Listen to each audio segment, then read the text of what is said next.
सुप्रभात प्यारे बच्चों। आज हम बीएड प्रथम वर्ष के प्रथम प्रश्न पत्र की द्वितीय इकाई जीन पियाजे का संज्ञानात्मक सिद्धांत के बारे में अध्ययन करेंगे। बच्चों ये संज्ञानात्मक सिद्धांत पढ़ाने से पहले मैं कुछ तथ्य आपके सामने प्रस्तुत करना चाहूँगी जीन पियाजे से संबंधित, वह कृपया ध्यान से सुने। जीन पियाजे महोदय का जन्म स्विट्जरलैंड में 1886 ईस्वी में हुआ था। जीन पियाजे ने अपने ही बच्चों पर शोध किया था। इनको तृतीय शक्ति के नाम से भी जाना जाता है। तो मनोविज्ञान के क्षेत्र में जितने भी अध्ययन और शोध हुए थे, उसमें सबसे विस्तृत वैज्ञानिक और व्यवस्थित अध्ययन श्रीमान जीन पियाजे महोदय का है। इनके द्वारा हमारी शिक्षा में बाल केंद्रित स्वरूप की स्थापना हुई।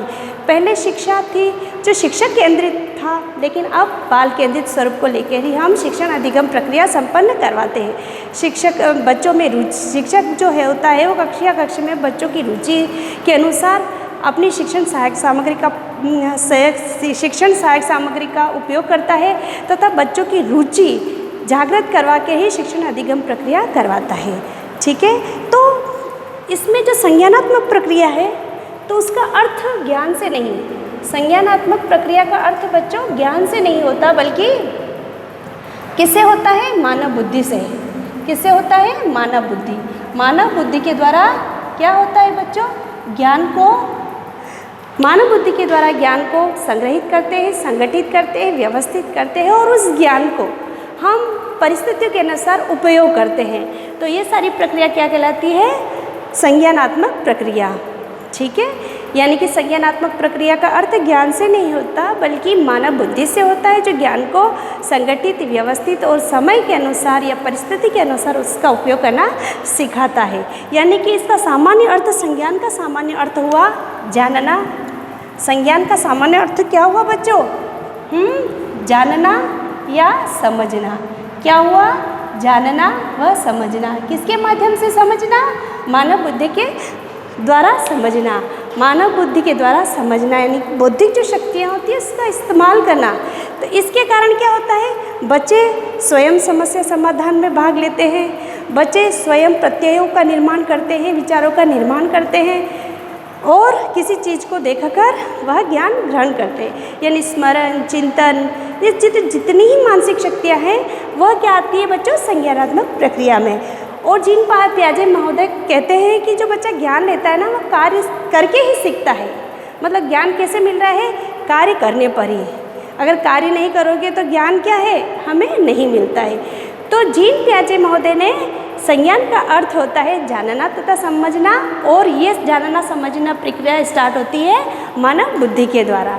ठीक है बच्चों, जिसके कारण शिक्षा में क्या हुआ है कि बाल केंद्रित स्वरूप की स्थापना हुई है। शिक्षा आज बाल केंद्रित हो गई है और इसमें शैशव अवस्था से किशोर अवस्था के बालकों को जब व्यक्तित्व है, यानी कि संज्ञानात्मक व्यक्तित्व और उसके व्यवहार करने के तरीके के संबंध में अंतर्दृष्टि और एक सूक्ष्म बिंदु मिला है, यानी कि सूझ मिली है।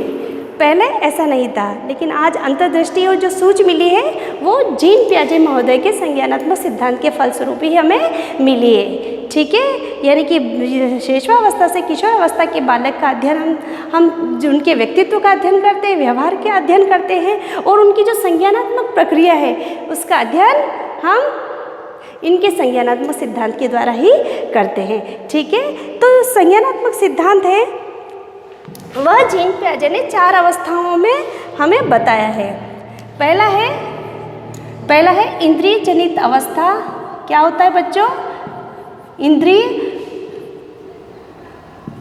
इंद्रिय जनित अवस्था। कौन सी अवस्था? इंद्रिय जनित अवस्था।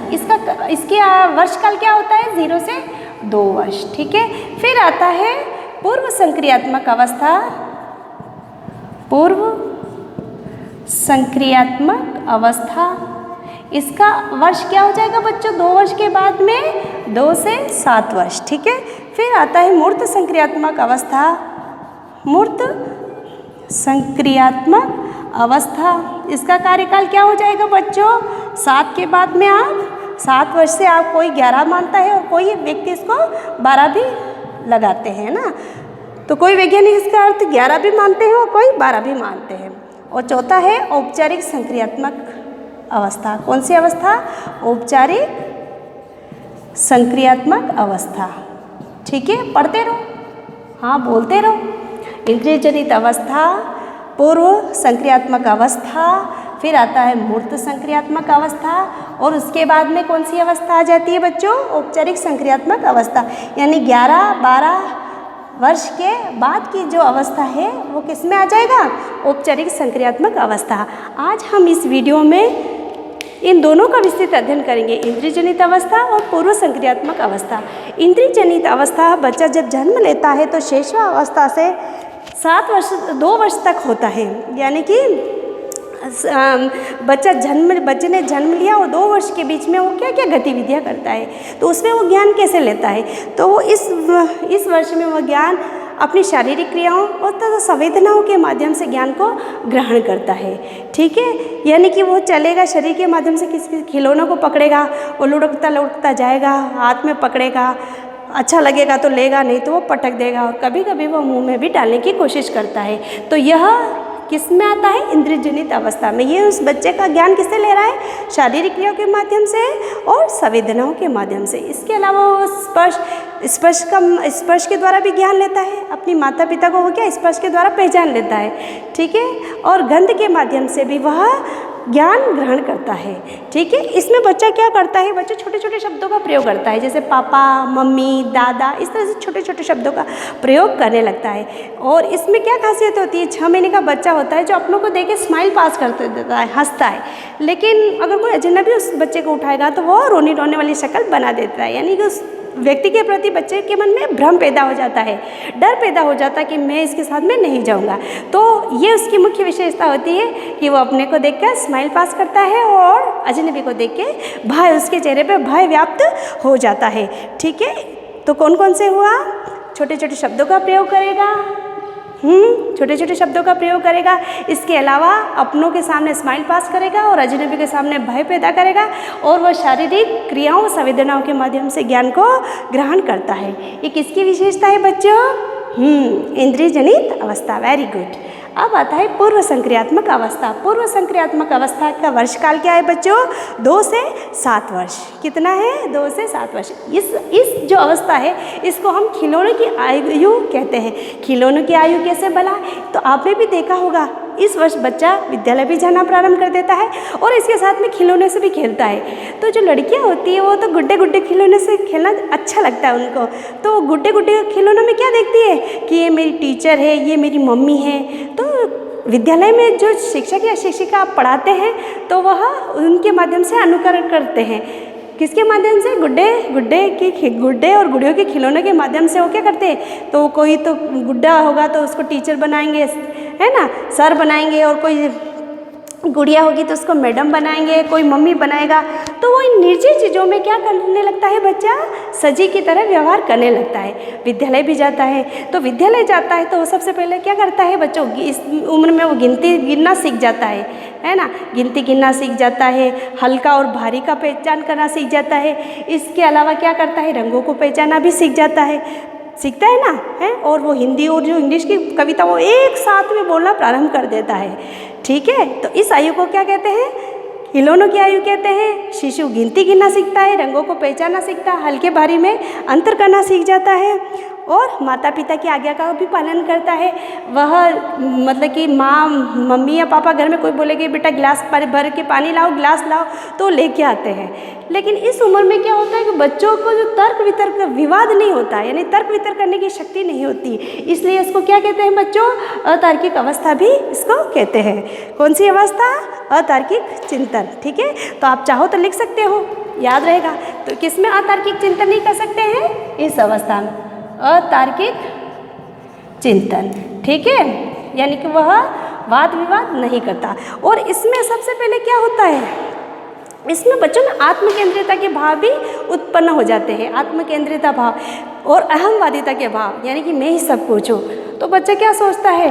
बच्चा जो खिलौनों की जिद करते हुए आपने छोटे छोटे भाई बहन को देखा होगा कि उसको जो चाहिए तो चाहिए किसी भी हालत में, तो वो रोने लगता है, चिल्लाने लगता है, मम्मी पापा को परेशान करने लगता है कि वो चीज़ दिलाओ, चाहे वो कितनी ही महंगी है, चाहे वो दिला सके या ना दिला सके, लेकिन बच्चों की ज़िद के सामने उस चीज़ को दिलानी पड़ती है। यानी जिद पकड़ लेते हैं कि मैं ही सब कुछ हूँ, मैंने जो मांग लिया वो सही है, और दूसरों की आवश्यकता, दूसरों का सोचना बेकार है। यानी कि बच्चा क्या समझता है, अपने आप को सर्वे सर्वा समझता है, और उस क्या सोचता है, मैं जहाँ जहाँ जाता हूँ चांद सूरज भी मेरे पीछे पीछे आते हैं, है ना, आपने देखा होगा। और बस में किसी गाड़ी में बैठेंगे तो जो पेड़ पौधे वो इधर उधर चलते रहते हैं, तो वो क्या सोचते हैं, सब मेरे पीछे पीछे चल रहे हैं।